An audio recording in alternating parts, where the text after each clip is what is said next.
छात्र छात्राओं, महाराजा सूरजमल पीजी महाविद्यालय की ऑनलाइन डिजिटल क्लास में आपका फिर से एक बार बहुत बहुत धन्यवाद।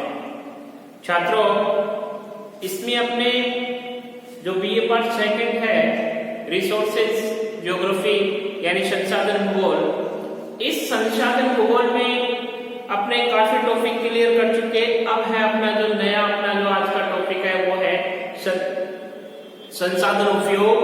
अब संसाधन उपयोग में भी विनिर्माणकारी उद्योग, विनिर्माणकारी उद्योगों में भी आज है उनकी लोकेशन यानी अब स्थिति। तो मैन्युफैक्चरिंग इंडस्ट्रीज ऑफ लोकेशन, जो मैन्युफैक्चरिंग का अर्थ होता है कि निर्माण करने के केंद्र यानी उद्योगों का जो निर्माण केंद्र है वो कौन कौन से केंद्र हैं उनके, उसके बारे में आज हमने क्या करेंगे, उसका अध्ययन करेंगे। तो निर्माण उद्योग का सबसे पहले अर्थ, निर्माण उद्योग का अर्थ, निर्माण उद्योग का। तो इस निर्माण उद्योग के अर्थ में सबसे पहले कच्ची सामग्री को संसाधित और परिवर्तित करके तैयार सामग्री बनाना ही विनिर्माणकारी उद्योग यानी मैन्युफैक्चरिंग कहलाता है। यानी समझना, कच्ची सामग्री को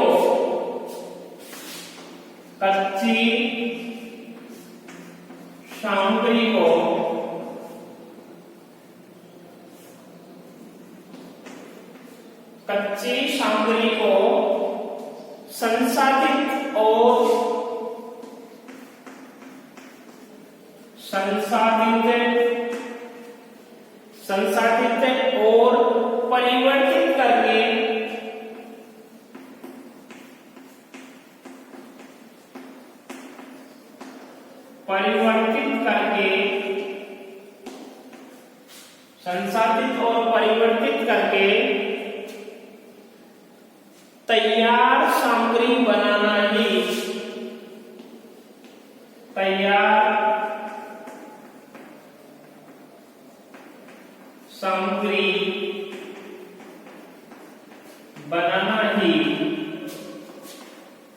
विनिर्माण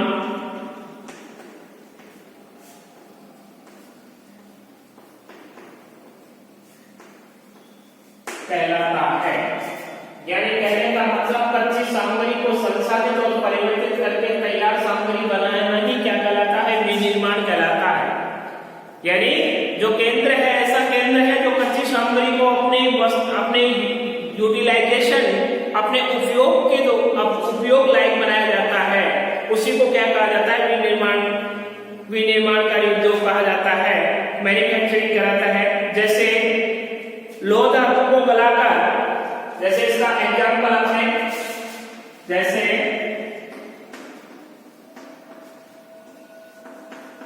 लोह धातु को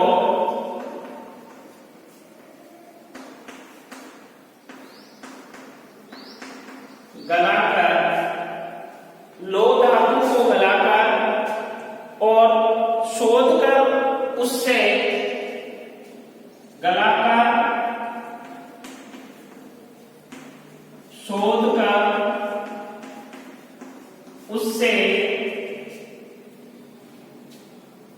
लोहे के लट्ठे, पाइप,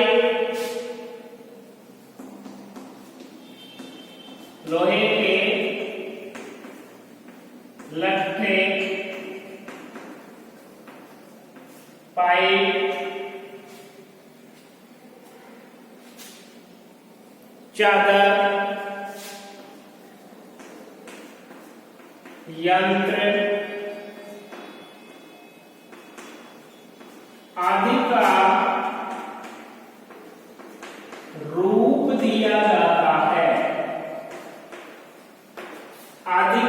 दिया जाता है। सूत काटकर उसका कपड़ा बनाया जाता है। रबड़ के कोप का ट्यूब बनाई जाती है। अतः निर्माण उद्योग में तीन विशेषताएं होती हैं। एक होता है किसी एक वस्तु का रूप, आकार बदलकर दूसरी वस्तु बनाई जाती है, जैसे लकड़ी का रूप बदलकर फर्नीचर बनाया जाता है या लोहे का रूप बदलकर यंत्र बनाए जाते हैं। यानी किसी एक वस्तु का रूप आकार बदलकर दूसरी वस्तु बन जाती है, यानी किसी भी वस्तु की शेप बदली जाती है, जैसे लकड़ी का रूप बदलकर फर्नीचर बनाया जाता है या लोहे का रूप बदलकर यंत्र बनाए जाते हैं। दूसरा कारण है कि निर्माण द्वारा वस्तु या पदार्थ का उपयोग बदल जाता है, जैसे कि खेत में उगी हुई कपास निर्माण के बाद वस्त्र के रूप में उसे पहना जाता है। तीसरा कारण है कि निर्माण द्वारा पदार्थ की गुण वृद्धि और मूल्य वृद्धि हो जाती है। बिल्कुल सत्य है, यानी निर्माण द्वारा पदार्थ की गुण वृद्धि और मूल्य वृद्धि हो जाती है, जैसे कि लोहे को मोटर कार या घड़ी बनाने पर अथवा एल्युमिनियम का वायुयान बनाने पर धातु के मूल्य में सैकड़ों वृद्धि हो जाती है। तो ये तीन कारण है विनिर्माण उद्योग के कच्चे माल और तैयार माल, यानी कच्चे माल और तैयार माल। अब निर्माण उद्योगों के प्रकार, यानी निर्माण उद्योगों के कौन कौन से प्रकार होते हैं? निर्माण उद्योगों के प्रकार।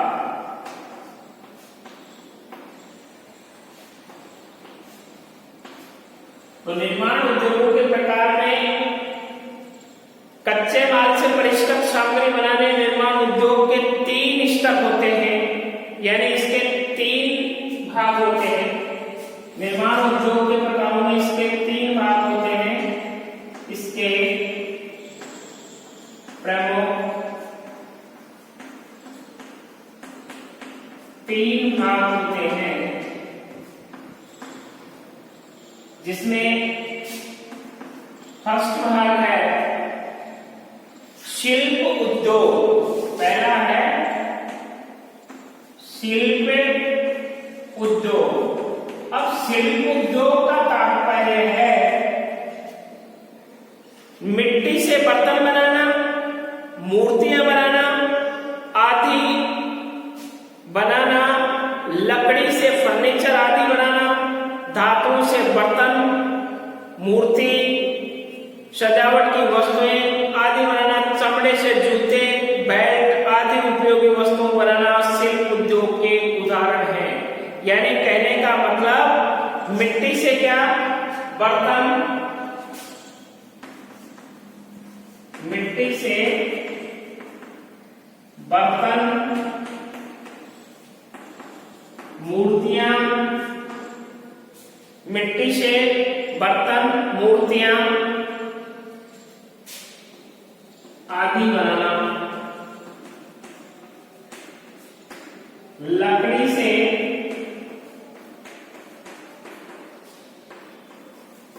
फर्नीचर बनाना, लकड़ी से फर्नीचर बनाना और धातु से बर्तन,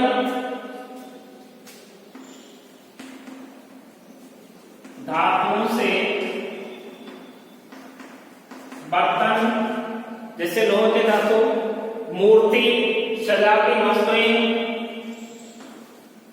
मूर्ति, सजावट की वस्तुएं इत्यादि। चमड़े से जूते, बेल्ट तथा चमड़े से जूते, बेल्ट इत्यादि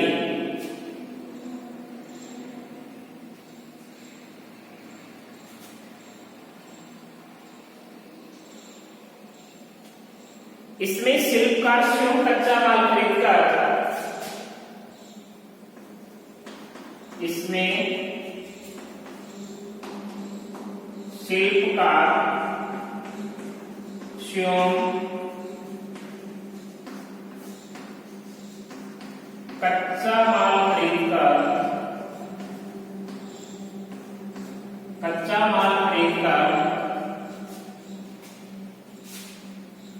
कच्चा कच्चा माल खरीदकर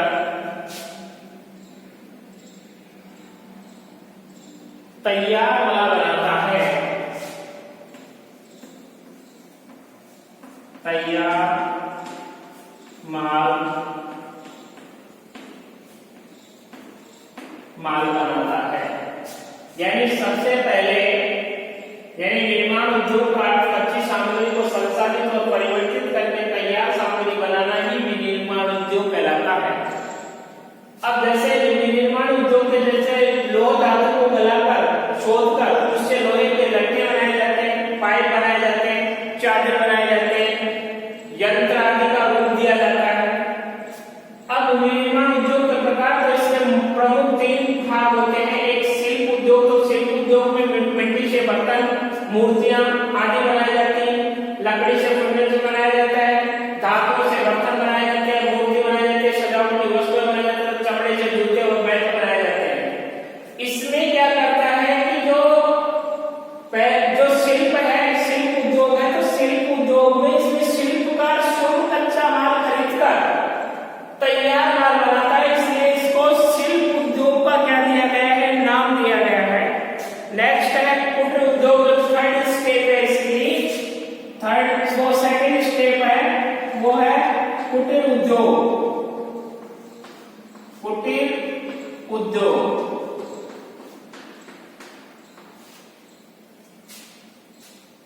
तो कुटीर उद्योग में अपने चर्चा करते हैं कि जो इन्हें घरेलू उद्योग भी कहते हैं। कुटीर उद्योग को घरेलू उद्योग भी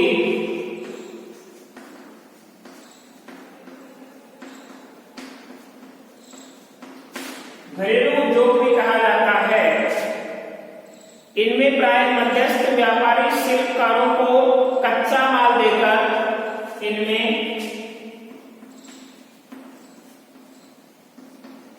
व्यापारी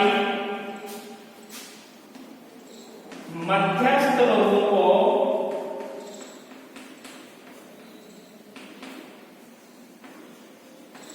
कच्चा माल देकर परिष्कृत सामग्री तैयार कराते हैं। परिष्कृत सामग्री तैयार करवाते हैं, परिष्कृत सामग्री तैयार करवाते हैं तथा बाजार में बेचते हैं तथा उसे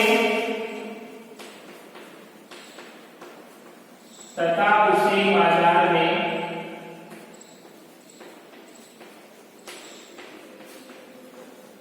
बेचते हैं। गुड़ व खांडसारी, गुड़ खांडसारी, गुड़ हो गया, खांडसारी होगी रंगाई छपाई का काम, रंगाई व छपाई का कार्य, रंगाई व छपाई का कार्य। होजरी, हाथ कलमों से वस्त्र बनाना, होजरी हाथ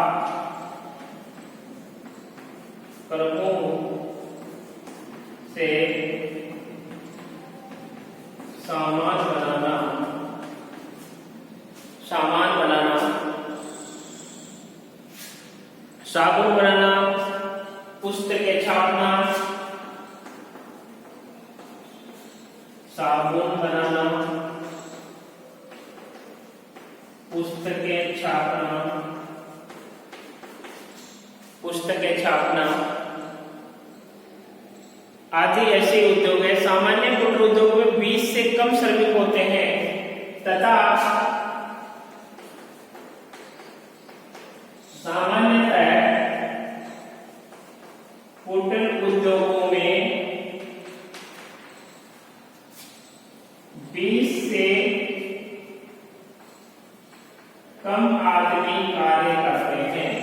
इसकी मूल पहचान यही है कुटीर उद्योग की, इसमें 20 से कम लोग क्या करते हैं, कार्य करते हैं।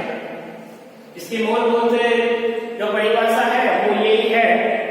अब है फैक्ट्री उद्योग, थर्ड है जो इसकी स्टेप है वो है फैक्ट्री उद्योग। थर्ड है फैक्ट्री उद्योग। तो फैक्ट्री उद्योग की अपनी बात करें तो फैक्ट्री उद्योग से में यंत्रीकरण होता है सारा। फैक्ट्री उद्योग में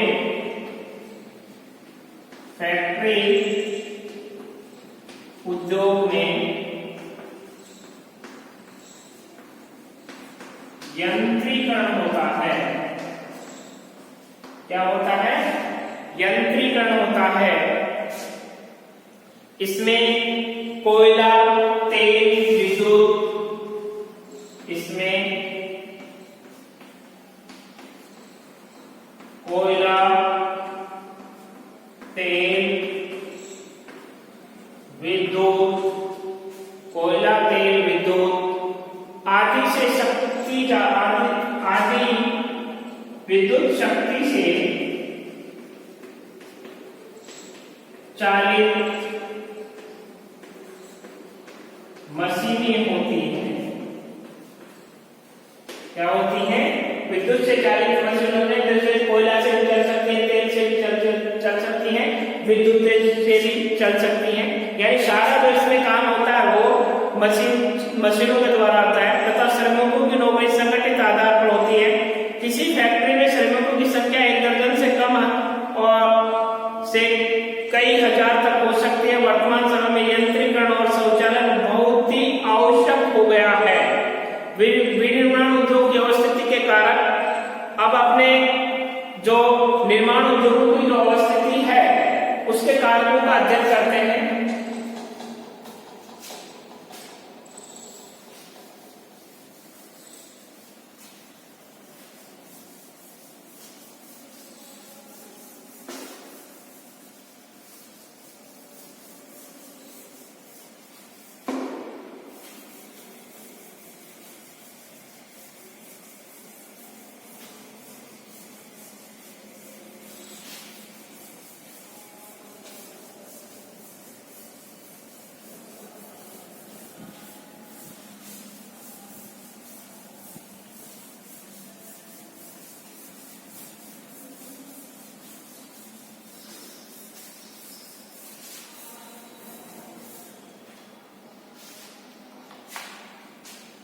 निर्माण उद्योगों की अवस्थिति के कारण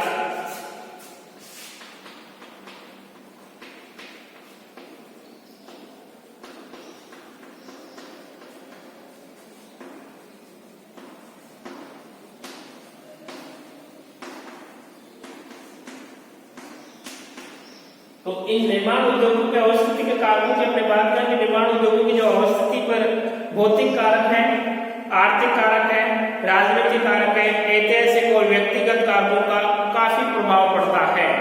तो अपने सबसे पहले अपने इसमें भौगोलिक कारक है। फर्स्ट है भौगोलिक कारक।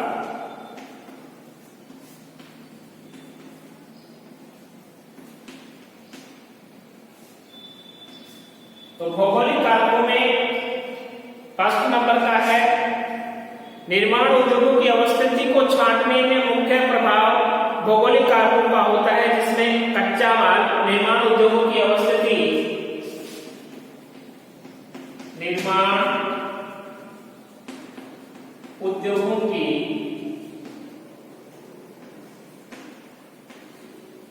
अवस्थिति, निर्माण उद्योगों की अवस्थिति को छांटने में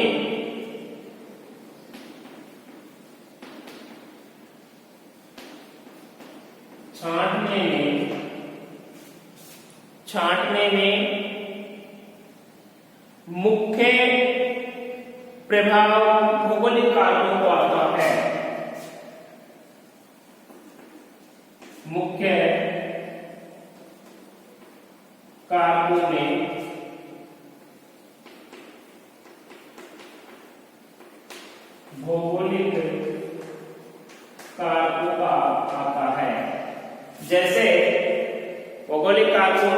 जिनमें कच्चे माल, शक्ति संसाधन,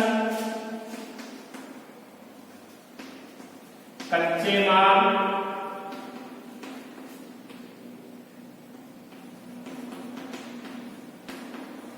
शक्ति संसाधन,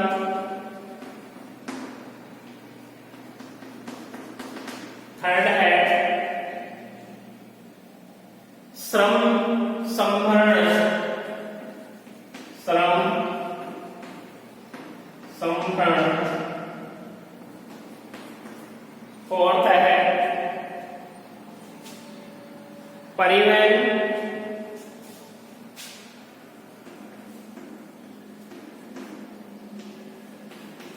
बाजार, जलपूर्ति, जलपूर्ति। ये यानी निर्माण उद्योगों की जो औसत को छांटने के मुख्य कारक जो भौगोलिक कारक है उनमें ये मुख्य कारक है, यानी कच्चे माल भौगोलिक कारकों में जैसे कच्चे माल है, शक्ति संसाधन यानी शक्ति के संसाधन कौन कौन से हैं, श्रम संभरण है, परिवहन है, बाजार है, जलपूर्ति। ये मुख्य भौगोलिक कारकों का क्या है, योगदान होता है। अब है आर्थिक कारक, दूसरा है इकोनॉमिक कारक या आर्थिक कारक। आर्थिक कारक, तो आर्थिक कारकों के अंतर्गत अपने फैक्ट्री की स्थापना के लिए सबसे पहले फैक्ट्री की स्थापना के लिए किन किन की आवश्यकता होती है, स्थापना के लिए जैसे सबसे पहले इसके स्थापना के लिए आवश्यकता, जिसमें सबसे पहले भूमि की आवश्यकता होती है, भूमि के बाद में दूसरे नंबर पे पूंजी की आवश्यकता होती है, पूंजी की, थर्ड नंबर पे पूंजी के बाद में आता है प्रबंधन व संगठन, प्रबंधन, फोर्थ नंबर पे संगठन, और संगठन के पश्चात उद्योग उपकर्मी, पांचवें नंबर पे उपकर्मी। ये यानी सबसे मूलभूत जो आर्थिक कारक है, उस आर्थिक कारकों में सबसे पहले ध्यान दिया जाता है कि फैक्ट्री की स्थापना के लिए क्या क्या आवश्यकता है, उद्योग स्थापित करेंगे, यानी कोई भी अपने उद्योग स्थापित करेंगे सबसे पहले अपने को क्या किस चीज की आवश्यकता पड़ती है, तो उस आवश्यकता में सबसे पहले भूमि की आवश्यकता पड़ेगी, फिर भूमि के पश्चात पूंजी की यानी रुपए पैसे की आवश्यकता पड़ेगी, फिर उसका अपना प्रबंधन करेंगे, फिर उसका संगठन करेंगे यानी उसका योग करेंगे, और फिर उसके बाद उद्योग कर्मी यानी उद्योग की श्रेणी को उसको अपने डेवलप करेंगे। ये है आर्थिक कारक। आर्थिक कारक के बाद में है टेक्नोलॉजी, जो थर्ड है वो है टेक्नोलॉजी। टेक्नोलॉजी, तो टेक्नोलॉजी में सबसे ज्यादा विज्ञान और इंजीनियरिंग दक्षता भी निर्माण उद्योग में आवश्यक है। विज्ञान और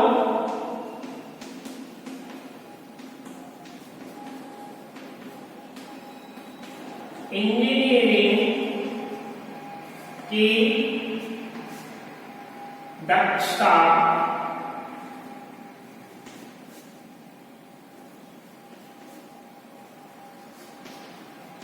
काफी महत्व रखती है।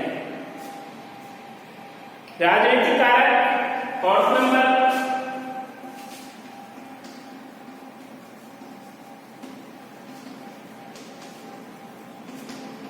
राजनीतिक कारक। तो राजनीतिक कारक में निर्माण उद्योग को प्रोत्साहन देने की सरकारी नीति, निर्माण उद्योगों को प्रोत्साहन देने की सरकारी नीति, प्रोत्साहन देने की सरकारी नीति, सरकारी नीति निर्माण उद्योगों को प्रोत्साहन देने वाली सरकारी नीति, आयात करों और निर्यात करों, आयात करों और निर्यात करों की जानकारी, आयात करों व निर्यात करों की जानकारी, देश में विभिन्न देशों में औद्योगिक संतुलन आदि की नीतियों का प्रभाव उद्योगों की छांट तथा स्थापना पर होता है। नेक्स्ट है ऐतिहासिक कारक, किसी क्षेत्र के बहुत अधिक विकसित हो जाने के बाद उस क्षेत्र में अन्य यानी नए उद्योगों का आकर्षित होना, ऐतिहासिक कारक। पांचवा ऐतिहासिक कारक। तो ऐतिहासिक कारकों में मुख्य रूप से किसी क्षेत्र के बहुत अधिक विकसित हो जाने के कारण, किसी क्षेत्र के बहुत अधिक विकसित हो जाने के कारण, बहुत अधिक विकसित हो जाने के कारण, बहुत अधिक विकसित हो जाने के कारण उस क्षेत्र में अन्य उद्योगों को आकर्षित करना, उस क्षेत्र में अन्य उद्योगों को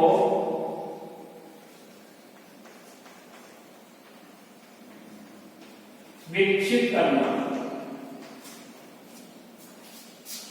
छठा है, छठा व लास्ट, व्यक्तिगत कारक। व्यक्तिगत कारक, तो व्यक्तिगत कारकों की अपने बात करें तो व्यक्तिगत कारणों में कभी कभी कोई व्यक्ति केवल अपनी इच्छा पूर्ति के लिए ही, अपनी इच्छा पूर्ति के लिए ही, कभी कभी कोई व्यक्ति केवल अपनी इच्छा पूर्ति के लिए ही किसी ऐसे स्थान पर उद्योगों की स्थापना कर देता है जहां भौगोलिक कारकों की सुविधा नहीं होती है और वहां कच्चे माल, ईंधन, पूंजी आदि को लगाकर जो उत्पादन किया जाता है उसे भी दूरस्थ बाजार में भेजा जाता है। उदाहरण के लिए जैसे अपने वस्त्रों की सिलाई की मशीनों को निर्मित करने वाली फैक्ट्रियों की स्थापना, बिस्कुट बनाने या साबुन बनाने की फैक्ट्रियों की स्थापना मनचाहे स्थान पर कर ली जाती है। यानी व्यक्तिगत कारकों में मुख्य रूप से ये कारक हमेशा प्रभावित करता है।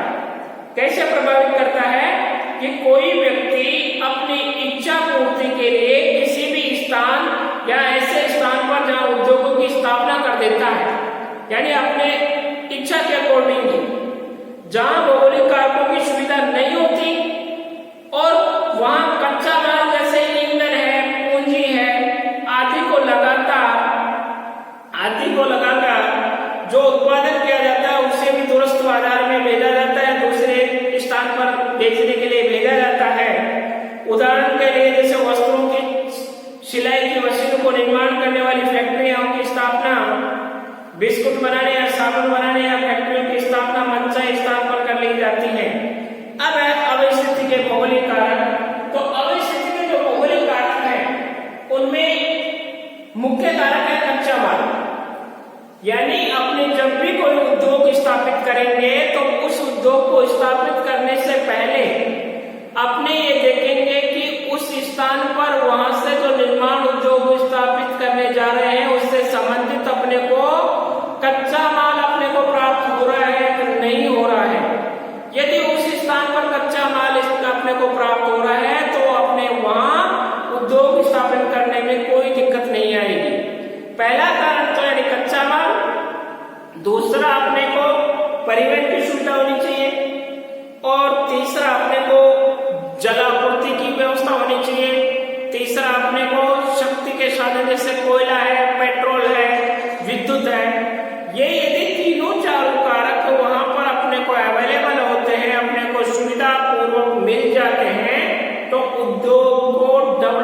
करने में ज्यादा समस्या नहीं आएगी, यानी अपने को अधिक से अधिक ये सुविधाएं प्राप्त हो जाते हैं तो अपना उद्योग बिल्कुल बखूबी अपने को लाभ दे सकता है।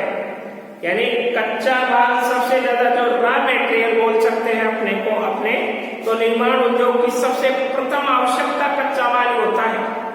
किसी भी उद्योग की जो रीढ़ होती है वो क्या होती है, कच्चा माल ही होती है, जिसका रूप और उपयोग बदलकर पूर्ण मूल्य वृद्धि की जाती है। और कच्चे माल की सुलभता उद्योग के स्थानीयकरण का प्रमुख कारक है। जिन उद्योगों के कच्चे माल भारी वजन के होते हैं, जैसे लोहा गलाना, सीमेंट, ईंट बनाना आदि, ऐसे उद्योग कच्चे माल की प्राप्ति के स्थान के निकट ही स्थापित किए जाते हैं। जैसे कानपुर व आगरा,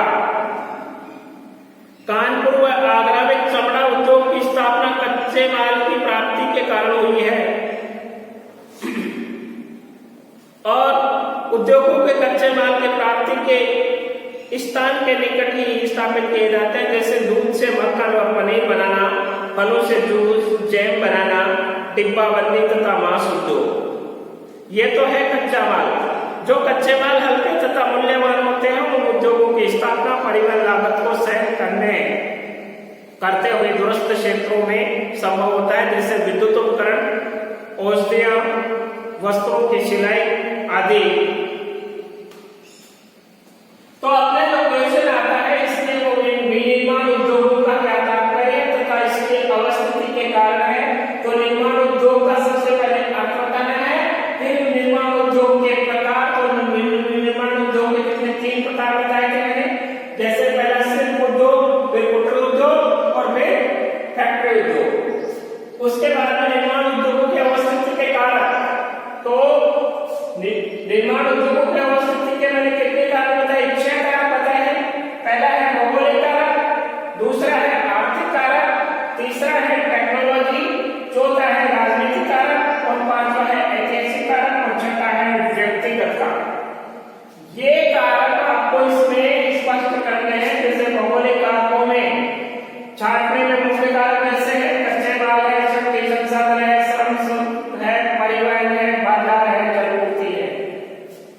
आर्थिक में फैक्ट्री की स्थापना के लिए आवश्यकता तो से भूमि की आवश्यकता पड़ती है, पूंजी की आवश्यकता पड़ती है, प्रबंधन की आवश्यकता पड़ती है, संगठन की आवश्यकता पड़ती है और उद्यम कर्मियों की पड़ती है।